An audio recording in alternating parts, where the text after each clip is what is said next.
अस्सलाम वालेकुम। आज हम बात करेंगे साइकोथेरेपी में डायग्नोसिस और फॉर्मुलेशन की। हमें अक्सर जब साइकोलॉजी की ट्रेनिंग दी जाती है तो डायग्नोसिस सिखाया जाता है।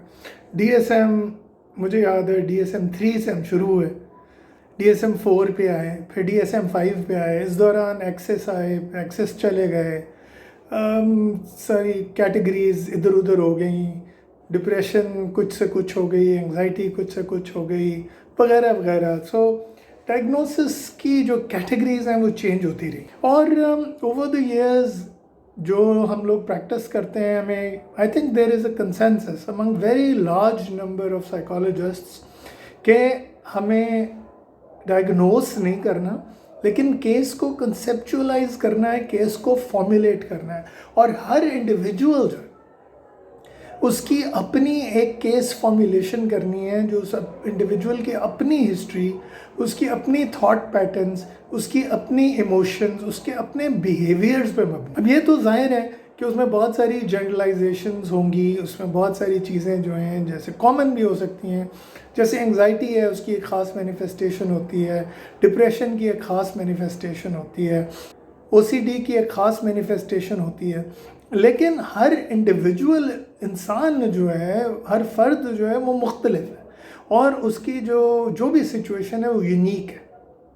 और उस यूनिकनेस की वजह से मेरे एक्सपीरियंस में तो जो डायग्नोसिस होता है वो यूज़फुल नहीं होता, और ज़्यादा यूटिलिटी इस बात की है कि हम केस को इंडिविजुअली फॉर्मुलेट करें, इंडिविजुअली कंसेप्चुअलाइज करें। तो ये याद रखें। तो केस फॉर्मुलेशन में क्या चीज़ें इंपॉर्टेंट हैं?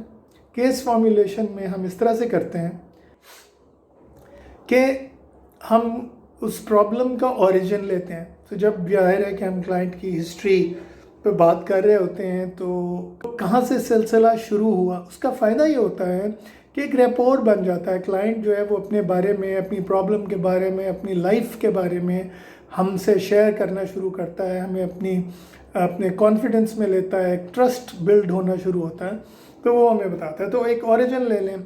उसके बाद कैटेगरी आती है एंटेसिडेंट्स।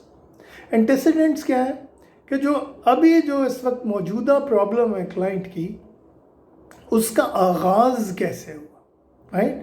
सो ओरिजिन्स तो हो गए ना कि बचपन में कुछ चीज़ें होंगी, मे बी वालिद क्रिटिकल थे, या वालिदा अब्यूसिव थी, या कोई टीचर इंस्ट्रूमेंटल था प्रॉब्लम कॉज करने में वगैरह, may be there is a history of abuse. तो अब ये है कि एंटेसिडेंट्स क्या है कि रिसेंटली, जैसे आप यूँ कहें कि जी हस्बैंड के साथ कुछ डिफ़िकल्टीज़ रही 5-6 साल, over different kinds of issues, और तो ये एंटेसिडेंट्स कहलाएंगे। उसके अलावा जॉब करने की कोशिश की, लेकिन जॉब से फायर हो गई आपकी जो क्लाइंट है, और उसके साथ साथ ये भी हुआ कि कोई औलाद नहीं हुई। So there could be multiple factors जो हम एंटेसिडेंट्स में लिस्ट करेंगे, लेकिन ओरिजिन्स के बहुत बाद। सो ओरिजिन में हम बचपन में जो डिफ़िकल्टीज़ थी, एंटेसिडेंट्स में जो पिछले कोई 5-10 साल में जो कोई चीज़ें हुई जो कि इकट्ठी होती गई।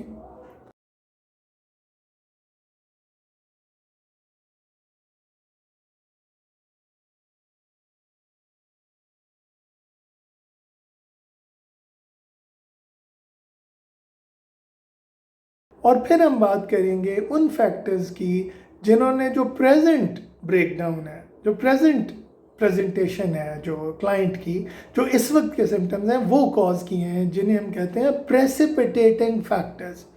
तो अब ये जो प्रेसिपिटेटिंग फैक्टर्स हैं, इनके बाद हम आ जाते हैं प्रेजेंट सिचुएशन। और प्रेजेंट सिचुएशन में फॉर्मुलेशन जो है वो एक फंक्शनल हाइपोथेसिस की सूरत अख्तियार कर लेती है, जिसमें हम इस चीज़ पे फोकस होते हैं कि मसलन फ़र्ज़ करें कि अगर एंग्जाइटी है, तो ये एंग्जाइटी जो है किस तरह से एक साइक्लिकल फॉर्म में आ रही है। मसलन एंग्जाइटी आती है तो क्या क्लाइंट अवॉइड करता है, which is most likely the case, और जब अवॉइड करता है तो अवॉइडेंस री इन्फोर्स हो जाती है, और जब अवॉइडेंस री इन्फोर्स हो जाती है तो जो टास्क एट हैंड है वो मज़ीद अवॉइड होता है, اور پھر جب انگزائٹی آتی ہے تو مزید انگزائٹی ہوتی ہے اور وہ انگزائٹی بڑھتی ہے. So I can show you the diagram ہے، اور اس ڈائیگرام میں نظر آ رہا ہے کہ کس طرح یہ انگزائٹی کا سائیکل ریپیٹ ہوتا ہے. یہاں پہ آپ کو نظر آ رہا ہے کہ ایک اسٹوڈنٹ نے پڑھائی کرنی ہے، تیاری کرنی ہے، اور اس تیاری کرنے کے لیے اس کو کتاب اٹھانی ہے. تو جب وہ کتاب کو دیکھتا ہے تو یہ ایک ٹریگر بن جاتا ہے انگزائٹی کا، کیونکہ وہ یہ سوچ رہا ہے کہ جناب جب ایگزام ہوگا تو میں فیل ہو سکتا ہوں، اور جب میں فیل ہو جاؤں گا تو پھر میں کہیں کا نہیں رہوں گا، سب کچھ ختم ہو جائے گا، سب کچھ ڈسٹروائے ہو جائے گا. تو یہ اس کی تھاٹس ہیں، اور اس تھاٹس کی وجہ سے انگزائٹی ہوتی ہے. اور تو جب وہ انگزائٹی ہوتی ہے تو اس کو وہ اوائڈ کرنے کے لیے کتاب کو اوائڈ کرنا.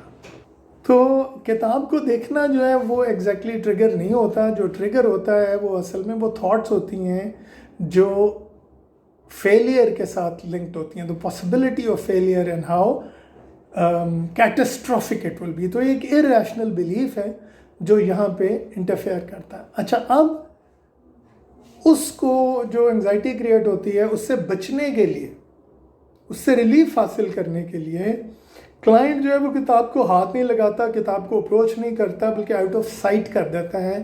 اور اس سے کیا ہوتا ہے کہ اسے امیڈیٹلی ریلیف ملتا ہے.